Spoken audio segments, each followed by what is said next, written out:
Die Geschichte des modernen Griechenlands wäre ohne albanisches Blut anders verlaufen. Stell dir vor, du spielst eine entscheidende Rolle im Befreiungskampf. Du kämpfst für denselben orthodoxen Glauben und nur wenige Generationen später wird deine Sprache verdrängt und deine Identität aus den Geschichtsbüchern getilgt. Stell dir vor, du bist der Nationalheld eines Landes, doch deine wahre Herkunft wird verleugnet. Was ich euch heute erzähle, ist die Geschichte der Arvaniten. Eine Saga von Mut, Staatsgründung und von einem kulturellen Wandel, der bis heute nachwirkt. Als 1821 der Aufstand gegen das Osmanische Reich ausbrach, war die Morea, jene Region, die wir heute als Peloponnes kennen, eines der ersten Zentren der Revolution. Im Herzen dieser geschichtsträchtigen Region lag die Stadt Nafplio, die bald zum Symbol des neuen Staates aufsteigen sollte. Strategisch unersetzlich wurde sie zum politischen Ankerpunkt für die Freiheit. Bereits 1823 erklärte man Nafplio zur ersten Hauptstadt des entstehenden Griechenlands. Hier schlug das Herz der jungen Nation. Hier arbeitete die provisorische Regierung. Hier entstand das politische Zentrum der Revolution und hier versuchte man, aus einem blutigen Aufstand einen modernen Aufstand zu formen. Ein großer Teil der Verteidiger waren Arvaniten. Das Osmanische Reich begann, wie viele andere Imperien zuvor, aufgrund verlorener Schlachten zu schwächeln. Die wachsende industrielle Stärke Europas verstärkte die Machtunterschiede und militärische Feldzüge sowie zivile Unruhen lösten lokale Aufstände auf dem Balkan aus. Die Arvaniten Griechenlands revoltierten gegen ihren jahrhundertealten Besatzer, zunächst durch die Verweigerung von Steuern, später durch bewaffnete Aktionen. Am 25. März 1821 begann der griechische Unabhängigkeitskrieg gegen die Osmanen. Ein sehr großer Anteil der Kämpfer stammte aus arvanitischen Regionen und trug entscheidend zum Verlauf der Aufstände bei. Nach 11 Jahren fortgesetzter Kämpfe wurde der moderne griechische Staat im Jahr 1832 von Großbritannien, Frankreich und Russland auf der Londoner Konferenz als unabhängig anerkannt. Bevor wir näher erklären, wer die Arvaniten waren, lohnt sich ein Blick auf ihre frühere Selbstbezeichnung: Arberor. Ihr Ethnonym hat sich im Laufe der Jahrhunderte mehrfach verändert. Lange bevor sie als Arvaniten bekannt wurden, wurden sie auch Albanois, Arbanitis, Arberor, Albanesi genannt. Alle Bezeichnungen beziehen sich auf dieselbe geografische Region, dieselbe Sprache und dieselbe ethnische Gruppe. Das Einzige, was Arbanitika von der albanischen Standardsprache unterscheidet, ist die frühe Abspaltung vom südalbanischen Toskischen und der jahrhundertelange Einfluss des Griechischen. Während die albanische Standardsprache weiterentwickelt und normiert wurde, blieb Arvanitika als historische Dialektform weitgehend isoliert. Antike Autoren erwähnen in der Region des heutigen Mittelalbaniens ein Volk namens Albanoi. Sie werden im 2. Jahrhundert nach Christus von dem Geographen Claudius Ptolemäus in seiner Geographia genannt. Ptolemäus erwähnt zudem eine Stadt namens Albanopolis, die diesem Volk zugeordnet wird. Archäologische Funde bei Skerdesh nahe Kruja werden von vielen Forschern mit diesem antiken Ort in Verbindung gebracht. Die Datierung der Siedlung, von ihrer Entstehung in archaischer Zeit bis zu ihrem Niedergang in der hellenistischen Epoche, beruht jedoch auf moderner archäologischer Forschung, nicht auf antiken Schriftquellen. Frühere Zuschreibungen an Hekataios von Milet sind in der Forschung umstritten, da sein Werk nur fragmentarisch überliefert ist. Der byzantinische Gelehrte Stephanus von Byzanz überlieferte im 6. Jahrhundert in seinem Werk Ethnica die Bezeichnung Arbon für eine Stadt in Illyrien sowie die Einwohnernamen Arbonios und Arbonitis. In der Sprachforschung wird häufig ein Zusammenhang zwischen diesen frühen Formen und den späteren Bezeichnungen Arber oder Arvanitis angenommen. Diese historischen Quellen sind nur einige unter vielen. Lange Zeit waren sie Gegenstand von Debatten, doch moderne genetische Studien bringen heute Licht ins Dunkel. Sie belegen eine beeindruckende biologische Kontinuität der albanischen Bevölkerung auf dem Balkan, die Jahrtausende zurückreicht. Während man früher nur vermuten konnte, zeigen DNA-Analysen heute, dass die Albaner enge Verbindungen zu den bronze- und eisenzeitlichen Völkern der Region haben, jenen Stämmen, die wir als Illyrer kennen. Auch wenn die Wissenschaft vorsichtig bleibt, eine direkte Linie zu mythischen Namen wie den Pelasgern strikt zu beweisen, so ist eines unbestreitbar: Das Erbgut der Albaner ist tief in der antiken Erde des Balkans verwurzelt. Besonders die Haplogruppe EV13 zeugt von dieser jahrtausendealten Geschichte. Dass die Albaner diese Markierung so stark mit ihren griechischen Nachbarn teilen, ist kein Zufall. Es ist der biologische Beweis für die massive arvanitische Integration. Ein riesiger Teil der heutigen Bürger des modernen griechischen Staates ist arvanitischer Abstammung. Ihr Blut fließt in den Adern von Millionen Menschen, die sich heute als Griechen identifizieren, deren Vorfahren aber als stolze Arberoer das Fundament dieses Landes legten.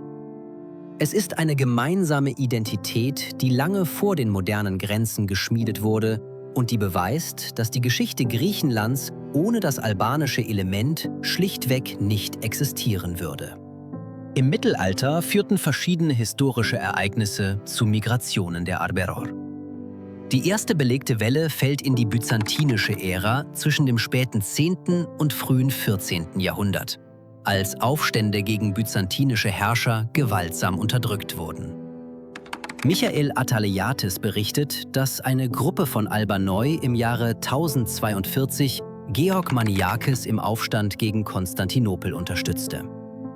Spätere Wellen der Migration waren auf koloniale Ausbeutung durch die Anjou und später die Venezianer zurückzuführen, die viele Arberoer zwangen, südwärts nach Griechenland, aber auch nach Dalmatien und Italien auszuwandern. Weitere Bewegungen wurden durch militärische Invasionen verursacht, etwa durch slawische Truppen unter Stefan Duschan um 1340 und das erste Auftreten der Osmanen in Epirus.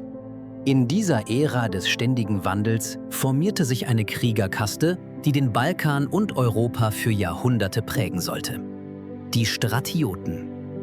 Ursprünglich im Byzantinischen Reich als Soldatenbauern tief verwurzelt, entwickelte sich ihr Status bis zum 10. Jahrhundert von einer erblichen Dienstpflicht zu einer hochspezialisierten Militärelite.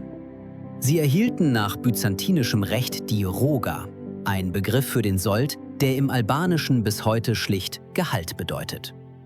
Zusätzlich wurden sie mit staatlich gesponserten Vorräten versorgt. Die fähigsten unter ihnen stiegen zu byzantinischen Lords und Herzögen auf, während anderen als Lohn für ihre Tapferkeit weite Ländereien zur Besiedlung zugesprochen wurden. Wenn sich diese Krieger mit ihren Familien in den verschiedenen Winkeln Griechenlands niederließen, brachten sie ihre Heimat mit. Sie verwendeten oft ihre Clannamen für ihre neuen Siedlungen. Namen wie Marti, Sparta, Clementi, Malakasa oder Kryekutschi sind Toponyme, die man heute noch überall in Griechenland findet. Ein prominentes Beispiel ist das Dorf Suli. Aus dieser wehrhaften Gemeinschaft stammten spätere Nationalhelden wie Markos Botzaris und Kitsos Tsavellas. Und ihre Ortsnamen sind bis heute untrennbar mit der albanischen Sprache verbunden. Die Arberoer-Bevölkerung dominierte die Gebiete von Janina, Thessalien und Arta über Ptiotis, Euböa und Athen bis hinunter nach Korinth und über die gesamte Morea. Ihre Spuren reichten sogar bis nach Kreta. Doch die Machtverhältnisse verschoben sich erneut.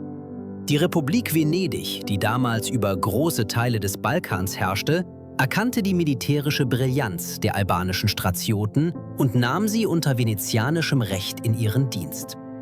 Doch als die osmanische Übermacht unaufhaltsam wurde, schlossen die Venezianer schließlich 1479 einen Pakt mit den Invasoren. An diesem Punkt brach für viele Arberoer eine Welt zusammen.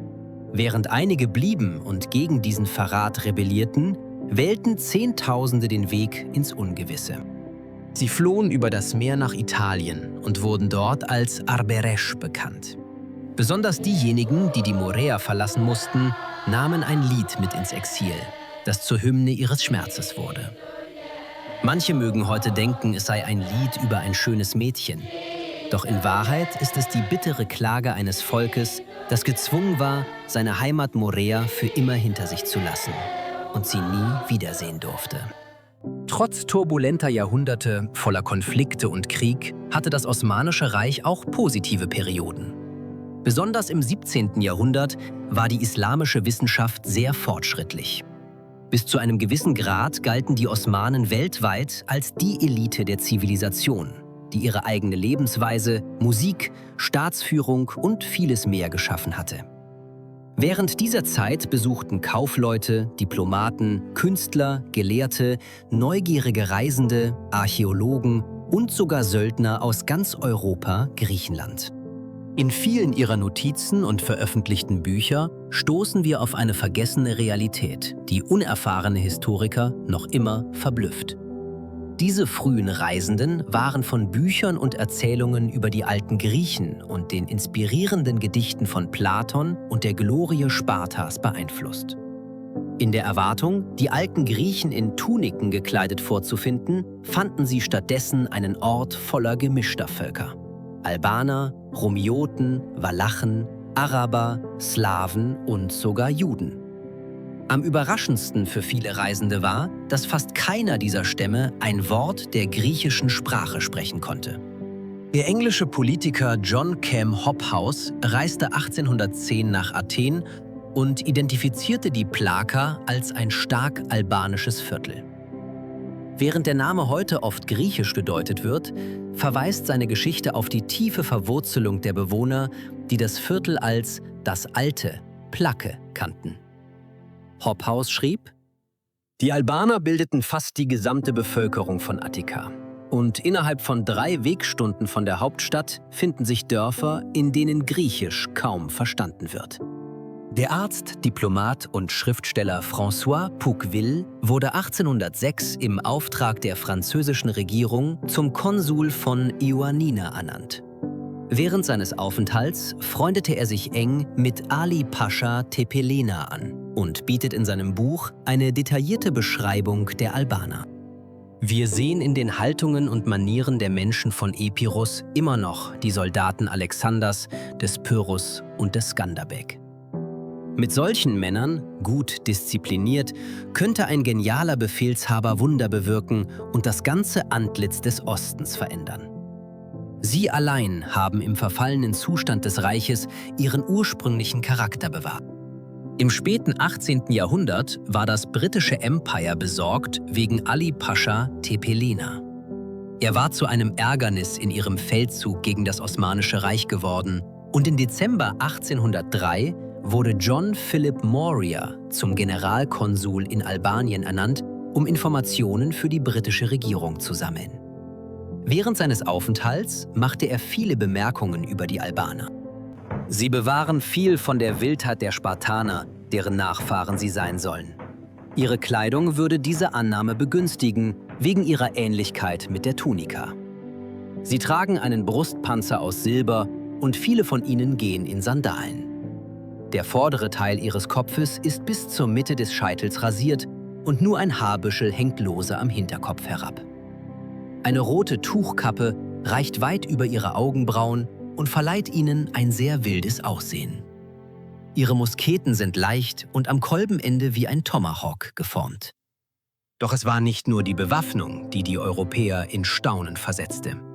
Es war ein Kleidungsstück, das zum Inbegriff der balkanischen Kriegerkultur werden sollte: die Fustanella. Sie leitet sich vom albanischen Wort Fustan ab, was Kleid bedeutet. Es ist ein weißes, kiltähnliches Gewand, das von Männern getragen wird und dessen Darstellung bis in die illyrische Ära zurückreicht. Dieser kulturelle Ausdruck ist als albanische Tradition bekannt und begleitet sie seit Jahrtausenden. In einigen Fällen bezeichneten die Osmanen die Albaner oft als die Fustanella-Krieger.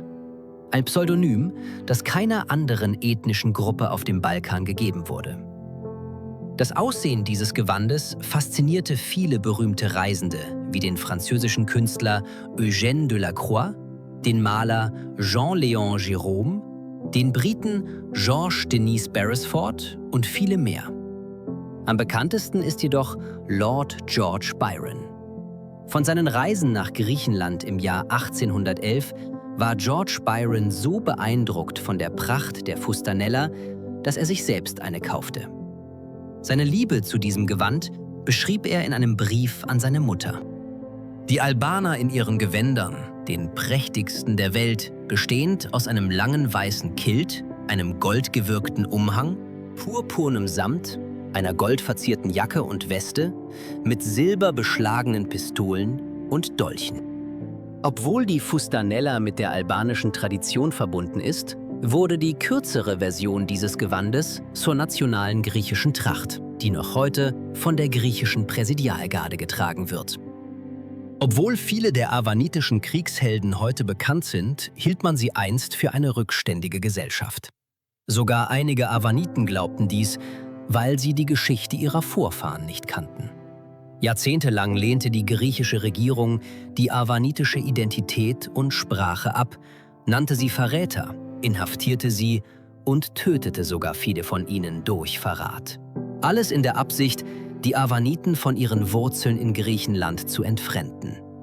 Dieses böswillige Ziel konnte jedoch nicht erreicht werden, da das griechische historische Leben, die Politik und die Kultur ohne die avanitische Ethnie keinen Sinn ergeben würden. Obwohl ihre ethnische Herkunft jahrzehntelang teilweise verborgen wurde, spielten Avaniten eine herausragende Rolle im griechischen Unabhängigkeitskrieg. Zahlreiche führende Kämpfer und Einheiten stammten aus avanitisch geprägten Regionen, was ihre zentrale Bedeutung für den Aufstand unterstreicht. Unter ihnen waren Andrea Miauli, der auf der Insel Hydra geboren wurde und die avanitische Tradition in der Seefahrt verkörperte, sowie Laskarina Bubulina aus Spetses, die bis heute als eine der größten Heldinnen des Aufstands gilt und zeigt, dass Mut und Führungsstärke keine Frage des Geschlechts waren. Kitsos Tsavelas, geboren in den Suli-Bergen, war ein enger Freund von Markos Botzaris und repräsentiert die militärische Stärke der Avaniten auf dem Festland. Doch der wohl bekannteste unter ihnen war Markos Botzaris selbst, historisch belegbar als Marko Botschari. Er wurde in den Suli-Bergen geboren, in einer Familie, deren Vorfahren ursprünglich aus Chameria stammten, einer Region, in der die Mehrheit der Dörfer albanisch war. Diese Herkunft prägte ihn und viele seiner Mitstreiter nachhaltig. Zeitgenössische Beobachter bestätigen dies.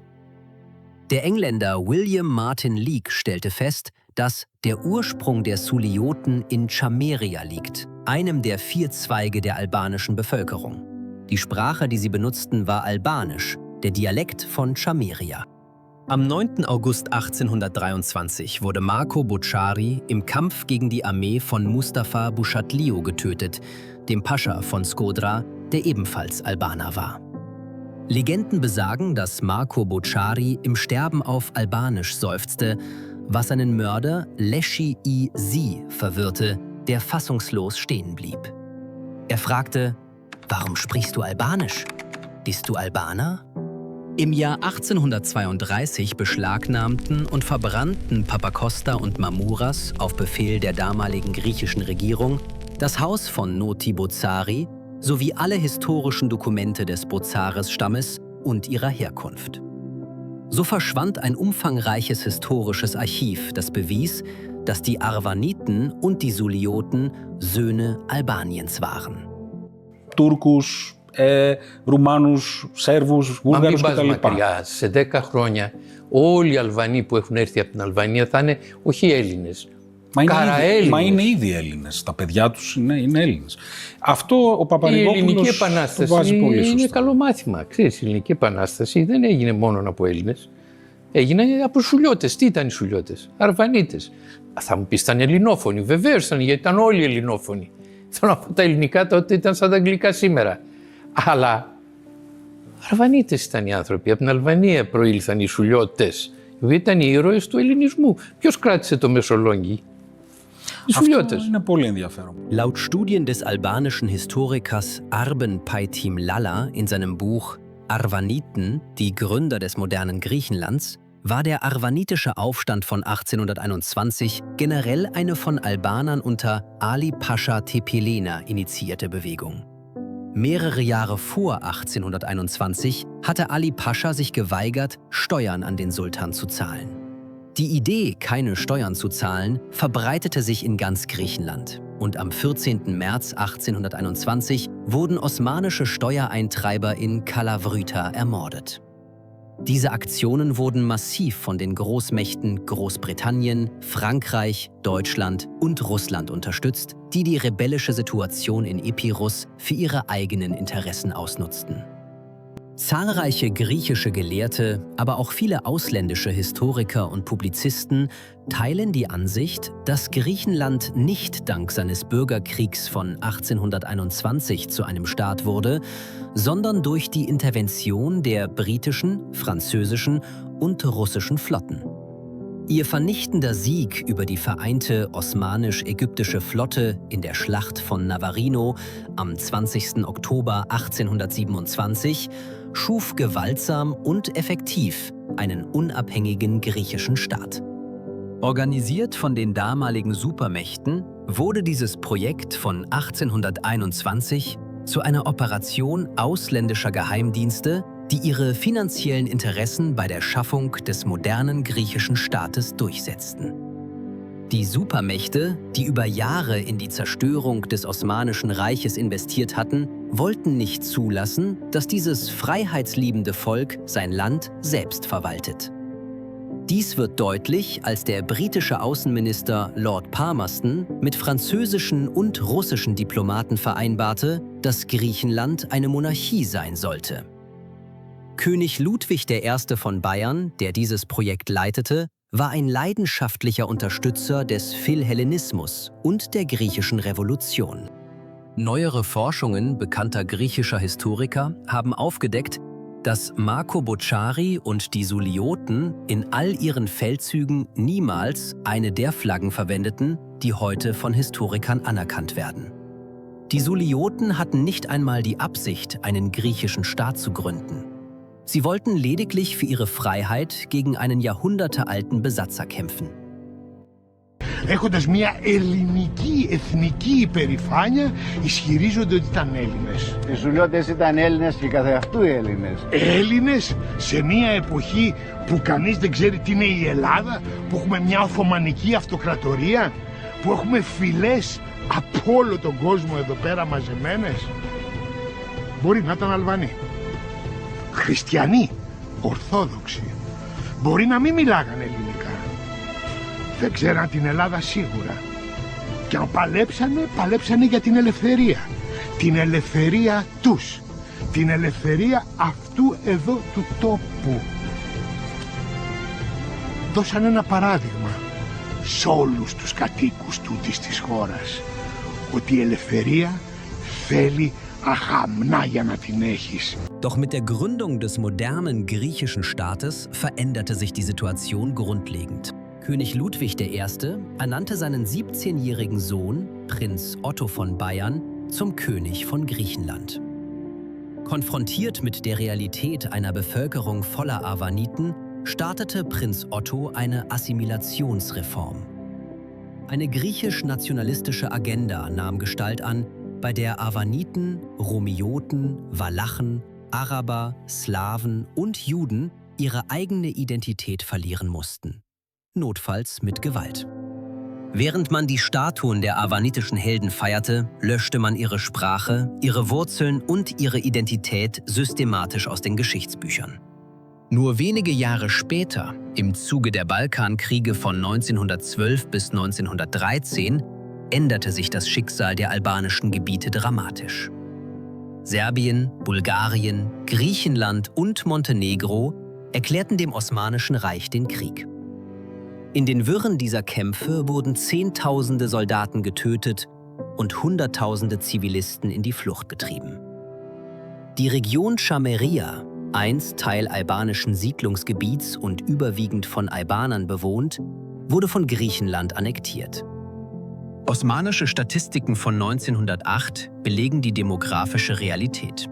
Etwa 73.000 Menschen lebten in Chameria, von denen etwa 93% Albaner waren. Die Jahre nach den Balkankriegen markieren einen tiefgreifenden Wandel auf dem Balkan. Mit der Eingliederung von Chameria in den griechischen Staat veränderten sich die politischen und gesellschaftlichen Strukturen der Region grundlegend. Für viele Bewohner begann eine Zeit der Unsicherheit, geprägt von neuen Machtverhältnissen und wachsendem Druck. Während Europa sich neu ordnete, blieben die Entwicklungen in dieser Region weitgehend unbeachtet. Vor Ort jedoch veränderte sich das Leben vieler Menschen nachhaltig. Eigentumsverhältnisse verschoben sich, soziale Strukturen gerieten ins Wanken und ganze Gemeinschaften sahen sich mit einer ungewissen Zukunft konfrontiert. Ein entscheidender Einschnitt folgte im Jahr 1923 mit der Konvention von Lausanne. Das Abkommen zwischen Griechenland und der Türkei sah einen umfassenden Bevölkerungsaustausch vor, basierend auf religiöser Zugehörigkeit. Millionen Menschen wurden gezwungen, ihre Heimat zu verlassen und sich in neuen, oft fremden Regionen niederzulassen. Auch die muslimische Bevölkerung in Teilen Nordgriechenlands geriet in den Sog dieser Entwicklungen. In Chameria führte dies zu tiefgreifenden Veränderungen.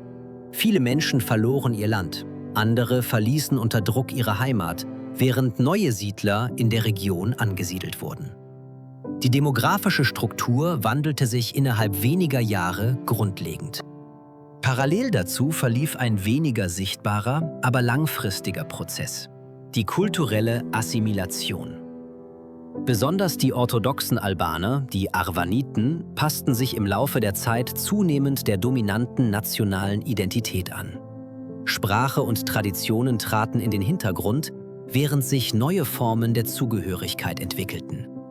Die Spannungen dieser Jahrzehnte erreichten im Zweiten Weltkrieg ihren Höhepunkt. In dieser Zeit kam es unter der Führung von Napoleon Zervas zu Massakern und Vertreibungen, die insbesondere die muslimische Bevölkerung der Region schwer trafen. Tragischerweise war Zervas selbst arvanitischer Abstammung. Ein Beispiel dafür, wie tiefgreifend Assimilation wirken kann und wie komplex Identität in dieser Region geworden war. Es bleibt die bittere Erkenntnis einer tragischen Geschichte: dass Albaner über Jahrhunderte hinweg oft auf beiden Seiten gegeneinander kämpften. Ob als christliche Sulioten für die griechische Freiheit oder als muslimische Soldaten im Dienste der Osmanen. Oft standen sich Menschen desselben Blutes auf dem Schlachtfeld als Feinde gegenüber, zerrissen von Religion und den Interessen fremder Mächte. Es ist an der Zeit, die Wahrheit anzuerkennen. Das albanische Volk kann mit Stolz auf seine Geschichte blicken. Trotz der Wellen gewaltiger Weltreiche, von Rom über Byzanz bis hin zum Osmanischen Reich, und trotz massiver Umbrüche und Migrationen, haben sie ihre Sprache und ihre kulturelle Identität bewahrt. Dieses Erbe wurde über Jahrhunderte geformt und hat allen Widerständen standgehalten. Wenn euch diese Geschichte gefallen hat, abonniert den Kanal für mehr Einblicke in die vergessenen Kapitel der Geschichte.